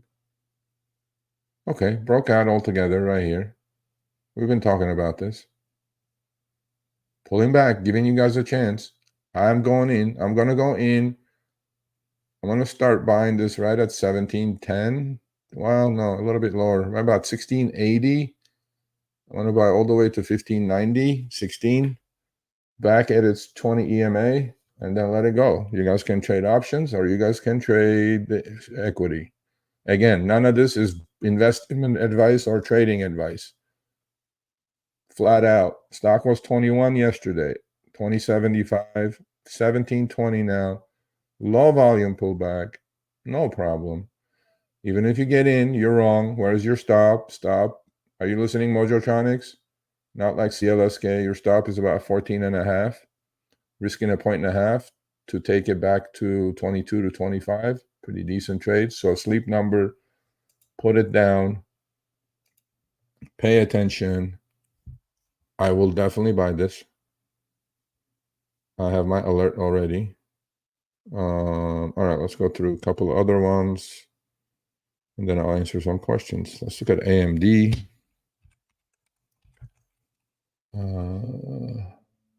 Let's look at Zim. I'm in and out of that. Yeah, doing nice. I got in and out with the options. That was last week. Let's look at AMD. Yeah, right at resistance at 160. Still going sideways. Micron. If you guys have any stock you guys want to ask me, shoot, put it in the chat. Alibaba. Nice winner. Long-term portfolio. 88 now. Almost 90. Go check the old power hours. How long have I been doing this? 3 or 4 months? 70, 75. Buy all you can. Although everybody's afraid of China shit. MicroStrategy. Bitcoin has done well actually, but MicroStrategy is still going sideways. Man, I'm telling you, this pattern, when this breaks, up or down, I don't know. It's going to be massive. Oh, I added Instacart yesterday, last week. Actually, was it last week? Last Friday, yeah. Breaking out, people. I'm telling you, you guys got to act. So when I give you the numbers, me doing it, you doing it is not the point. Here's massive sideways action, breaking out on volume is picking up. I mean, breakout happened right about 37, 42. Market doesn't matter. Sideways, up, down, sideways, whatever. Kava talked about it. New high. I don't know. I mean, it's all. I'm really carefully watching this. So if you do have it, I would lighten up. You know, not every new high is a proper new high. CLSK. I know Mojotronics is going to ask about that. Might as well put it. Yeah. Nothing burger. Let's see. For solar, I gave you guys that. GME squeezing up. Goldman Sachs. Oh, IWM. Let's look at the Russell 2000. Yeah, everything is back at close to all-time highs to highs. This is like indecision area. So when you're indecisive, don't do it, please. But there are things to do already. You guys should have gotten that. Nike's popping up today because the CEO resigned and new CEO came in. Nvidia, not too hot. Palantir is going into the S&P 500. I wouldn't touch it at the moment. There's going to be crazy moving coming up on that. If you have questions, put them up there, please. Zillow. Yeah, new highs. It makes new highs and then pulls back, and you know that's when the buy on the dip means. Like it really gets away from the 20 EMA, 50 EMA, and then on the pullback, second time to the 20, 50 EMA, you got to be all over it, just like I was on AFRM, right? It breaks out, pulls back, you get in. That's what buying, if you're trading options especially, that's what buying on dips means. Clear uptrend, trading within the uptrend. Please pay attention. Sleep number is one of those. So if it does pull back to 1680-ish, I'm starting buying both stock and options. Actually, I'll give you guys what I'm going to buy. Let me see what it is. Let's look at sleep number options. I want to play this for longer. It's not a high beta stock, so I want to give myself more time on this pullback. Where am I? All right, so October's. Let's look at October's. October's have 28 days to go, but you guys must understand that's 28 actual days. Trading days is definitely different. As you guys know, we trade 5 days a week, and I think there's a holiday in between there somewhere. So October's. Let's look at October's open interest and what kind of interest there is out there. What is this? No options? Oh, there they are. Never mind. Sorry. October 17.5, $1.25, $1.40, 75 IV. Let me give myself a little bit more time. I'll structure a trade out of this at some point. But stock is the stock. You guys know how to buy the stock, sell the stock. The options. Ooh, earnings must be coming out after October, sometime in November on this. So that's why IV is higher on these. 20s is reasonable. Stock was actually 2075. So the old high being 20, out of the money. Yeah, I'll buy either. Yeah, I wouldn't buy October's. October's are like, after you take all the weekends out, you're down to 20 trading days. And this is not a massively moving stock. Okay, I will be buying shortly. In fact, I'll start buying now. 1720, 20s, November, 91 IV. Holy crap, why am I paying so much? Let me see the Decembers.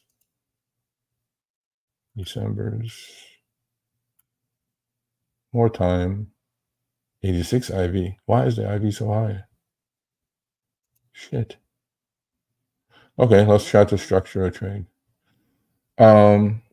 Let's go 17.5. They're $2.50 at the money, the touch under at the money.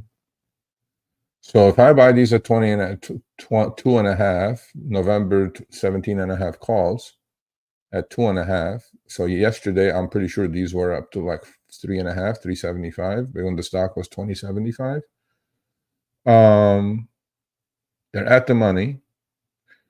My break even is going to be 17.5 plus the premium I'm paying is 20. So by November 15th, 2024, if the stock is not 20 or above, I'm going to lose. Okay, you guys understand that, right? But then you don't have to wait until then to sell it. You can sell it the next day if the stock moves. So there's always liquidity. No trades on that today and no open interest. So if I do buy these, market maker will have to go buy shares. Okay. So that's going to be 20. If I pay 2.5 for the 17.5s and go to October, or actually a debit spread, 17.5s, 25s gives me 75. I put in $2 to make 7.5. 3.5 to 1. Not the greatest, really. Yeah, it's a tough. Or be a man, just buy the stock, people. Options may not be your cup of tea on this. I'll do both. If the stock breaks 1680 or so, I'll be in there. So again, not trading advice or investment advice. Yeah, so I'll get back. Let's answer some questions. Let's do chit chat and I'll leave in 15 minutes. Where are we? Yeah, I like the stock. I like the chart. It's old resistance right here. Becomes new support. You guys know that by now, I hope. And here's that. I'm putting my crosshairs right there. This was resistance, resistance, resistance. Got rejected 3 times at this level. Finally, it went through on good volume. I like it. And on first pullback to 20 EMA and 50 EMA, I'm a buyer. Those rules do not change. It even took out this old high at 18, and that's why we went there. I look at the short interest on this as well.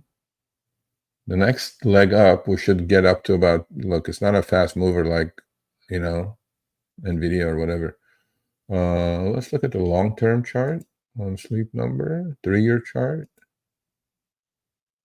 I like it, man. What is there not to like? Limited downside, decent upside, breaking out after basing for forever. Yeah, did I buy it at 10? No. Why would I buy it at 10? I'd rather buy it at 17, 16 and a half on its way to 30 than buy it at 10 and then die with it. What if I buy it at 10, it goes to 5? I mean, that's why you just got to wait. And then it's a beautiful base. Goes back to actually November, October of last year. So it's been basing for a year. And at first time above is 200, above all the moving averages. MACD has turned up. I like it. There's nothing, and the risk is always there. But it's one of the things that you just look at and make a decision and move on. Let's see.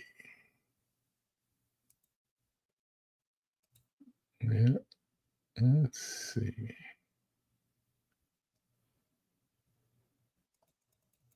I'll go back to questions in a second. Give me a minute.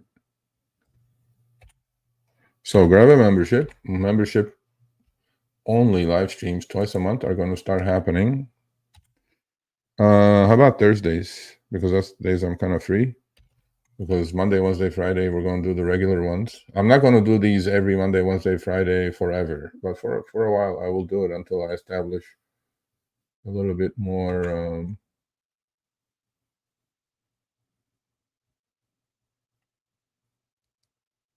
Okay, that's the 2-minute S&P 500. Let's see where the puts are at. I don't have the September, sir. I have the Octobers. Okay,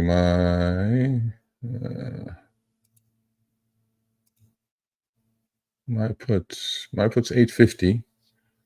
All right, I'm at at 750. So I have $1,000 profit on the remaining 10 puts and $500 profit on the short side. They're down to a penny now.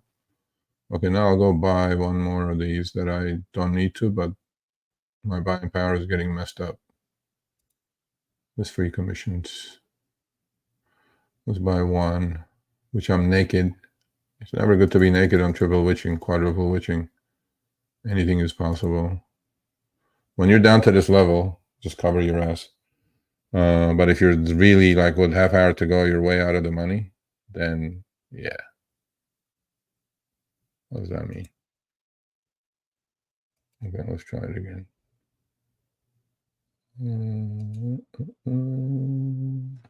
Yeah. Okay. No, by one. One that I'm naked. About at 2 cents.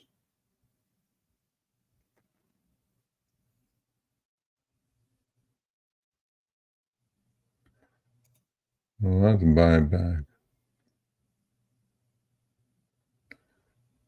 Okay. So we bought it. Now, as you guys can see, the position. See now? 10 and 10. 10 long. They're 850. My cost is 749.50. On this now, the remaining 10, my cost is 460. So I took more profit. So I leg in, leg out, right? You guys can do this simultaneously too, by the way. A lot of people do it simultaneously. I don't like doing simultaneously because I leg in and leg out of things, or scale in and scale out. So pretty much, unless we really take a huge dump the last half hour or an hour, I will keep this puts overnight to Monday, Tuesday, Wednesday, because they expire October 18th, and the short side, which expired today, will expire. I already sucked out pretty much every penny I can. They're down to a penny and 2 cents. I sold them at 55. So whoever bought those from me, right? They're hitting the wall. And whoever sold me their puts at 7.5 yesterday, they're also going the wrong direction. So as you guys can see, that's how the market works. Will I hold these until the end of October? I don't know. Depends on what the market does. If the market tanks on Monday, these go to 12, I'll scale out of it some more. Depends how, but overall, at the moment, it's about with what I took profits on, because I really sold the high on these things, 920, 910, 9. 850, 880, 860, yeah. 850, 860. I scaled out every 10 cents, actually. Yeah, and they're 835 now. So, I sold them as high as 920, a point later, 910, 9. All that is in my pocket already. And yeah, that's fine. All right, let's go back and answer some questions. And then we'll say goodbye.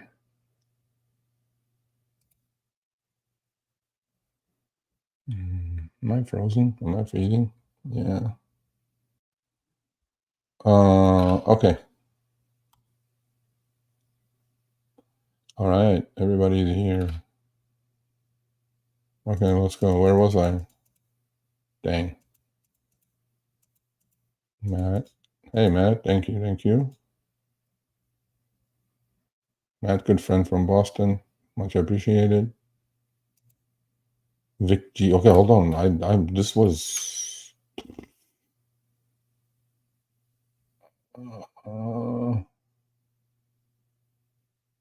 Okay, here we are. Calls or puts.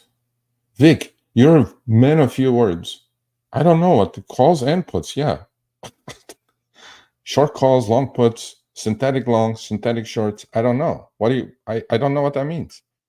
Matt is here. Matt's actually quite intermediate, I would say. Maybe experienced trader. Fred says complete lies. Why haven't they lowered deficit already? Mine are complete lies? Or theirs? I don't know. You guys need to put more context in these comments. It's dumb thinking like, I don't know what that means. Foreign is right. Deer in headlights here. Good. That's why I'm here.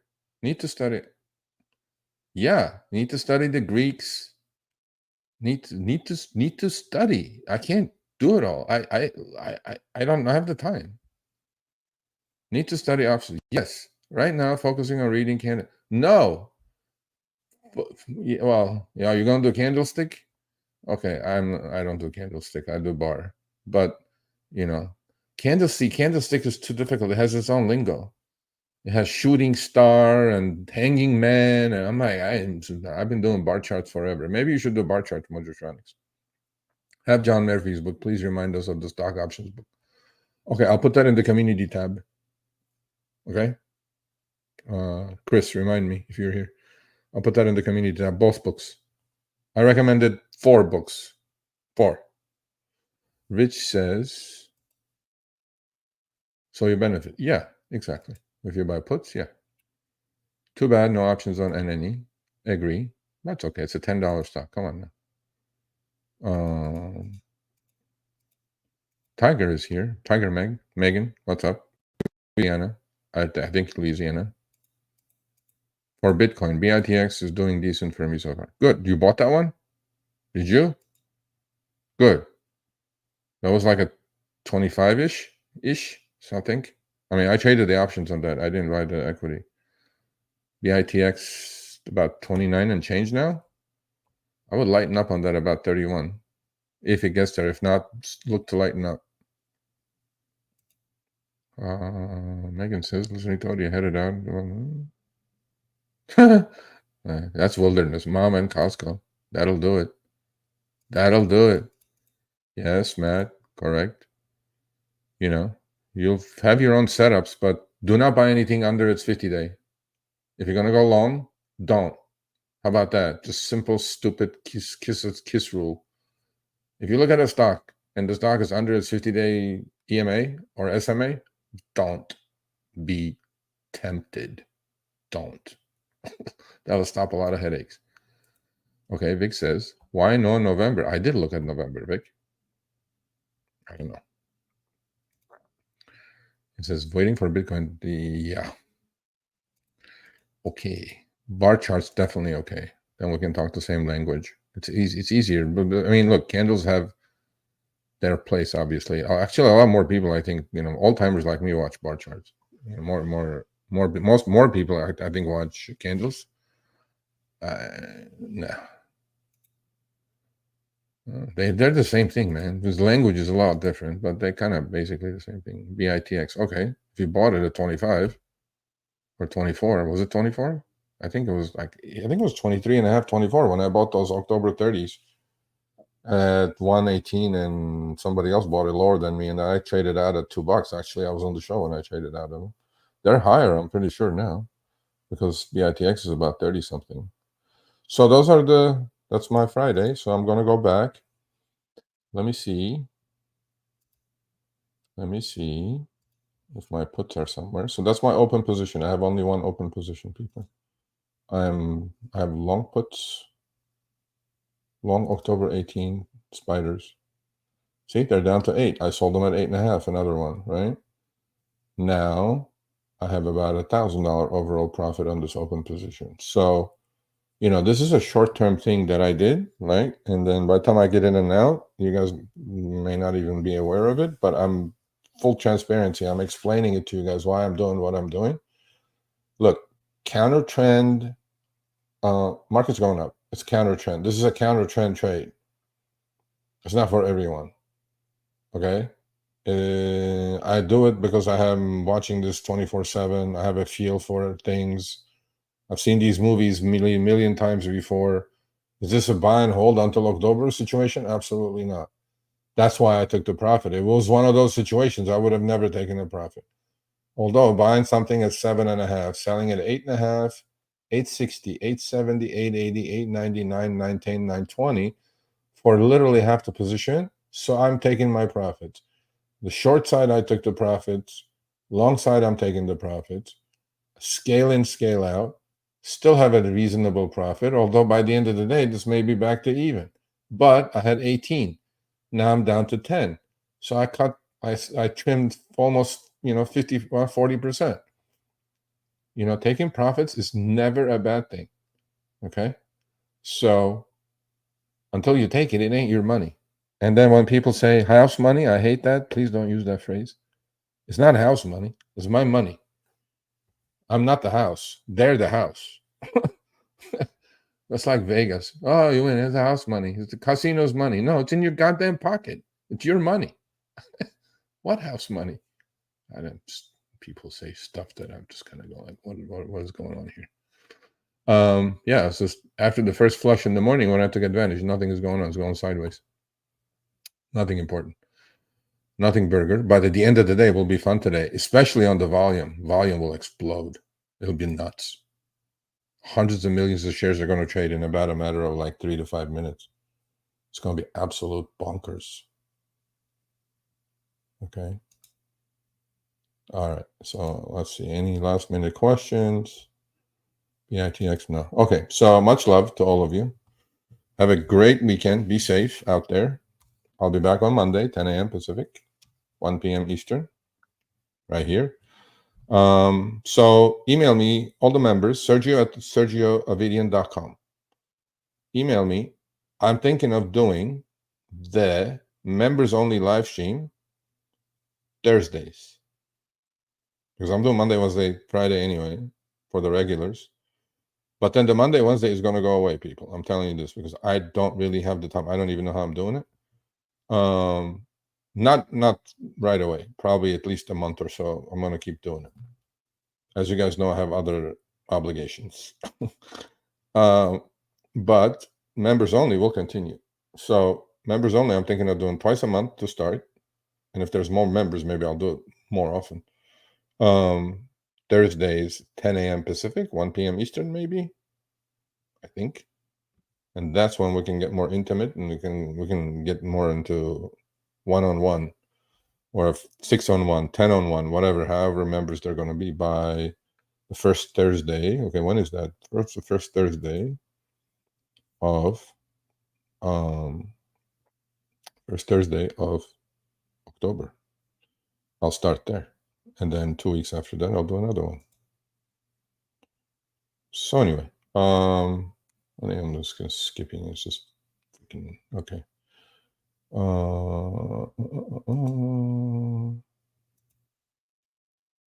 Okay, Tuesday. When's it there? Okay, Thursday, October 3rd is the first Thursday. I'll do the first members only there. Then we'll do another one on the 17th, and then we'll do another one every 2 weeks. We'll do one Thursday, 10 p.m. But then we will announce that we will schedule it. We'll send you a notification anyway. So for that reason, please subscribe to the channel, turn on notifications, and share. Much appreciated. Thank you. You all be well. All be safe. I'll see you guys Monday, 10 a.m. Pacific, 1 p.m. Eastern.